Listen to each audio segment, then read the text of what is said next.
Hi, ಇವತ್ತಿನ recipe masala ಮಜ್ಜಿಗೆ ಹೇಗೆ ಮಾಡೋದು ಅಂತ ನೋಡೋಣ. ನಮ್ಮ ಪಾಟಲ್ಲಿ ಪುದೀನ ಸೊಪ್ಪು ಬಿಟ್ಟಿತ್ತು ಅಂತ ಅದನ್ನೇ ಕಟ್ ಮಾಡ್ಕೊಳ್ತಾ ಇದ್ದೀನಿ. ಇದಕ್ಕೆ ಏನೇನು ಬೇಕು ಅಂದರೆ ಶುಂಠಿ, ಬೆಳ್ಳುಳ್ಳಿ, ಕೊತ್ತಂಬರಿ ಸೊಪ್ಪು, ಪುದೀನ ಸೊಪ್ಪು ಇದೆಲ್ಲ ರೆಡಿ ಮಾಡಿ ಇಟ್ಕೊಂಡಿದ್ದೀನಿ. ಮತ್ತು 2 ಪ್ಯಾಕೆಟ್ ಮೊಸರು ತೊಗೊಂಡಿದ್ದೀನಿ, 1/4 ಲೀಟ್ರದ್ದು. ಶುಂಠಿ ಬೆಳ್ಳುಳ್ಳಿನ ಸ್ವಲ್ಪ ಕ್ರಷ್ ಮಾಡಿ ಎತ್ತಿಟ್ಕೊಳ್ತಾ ಇದ್ದೀನಿ. ಆಮೇಲೆ ಇದೆಲ್ಲದನ್ನೂ ಒಂದು ಮಿಕ್ಸರ್ ಜಾರ್ಗೆ ಹಾಕ್ಕೊಳ್ಳಿ. ಆಮೇಲೆ ಮೊಸರು ಕೂಡ ಹಾಕ್ಕೊಳ್ತಾ ಇದ್ದೀನಿ. ಇದಕ್ಕೆ 1 ಸ್ಪೂನ್ ದಪ್ಪ ಉಪ್ಪು ಹಾಕ್ಕೊಳ್ತಾ ಇದ್ದೀನಿ. ಇದನ್ನ ಚೆನ್ನಾಗಿ ಬ್ಲೆಂಡ್ ಮಾಡಿಕೊಂಡು ಇಟ್ಕೋಬೇಕಾಗುತ್ತೆ. ನೆಕ್ಸ್ಟ್ ಇದನ್ನು ಒಂದು ಪಾತ್ರೆಯಲ್ಲಿ ಶೋಧಿಸ್ಕೋಬೇಕಾಗುತ್ತೆ.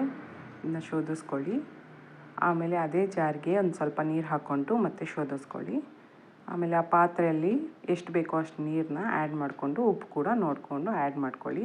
ಮಸಾಲ ಮಜ್ಜಿಗೆ ರೆಡಿಯಾಗಿದೆ. ಇನ್ನೂ ಡೀಟೇಲ್ಡ್ ವಿಡಿಯೋ ಬೇಕು ಅಂದರೆ ಟ್ಯಾಗ್ ಮಾಡಿರ್ತೀನಿ, ಚೆಕ್ ಮಾಡಿ.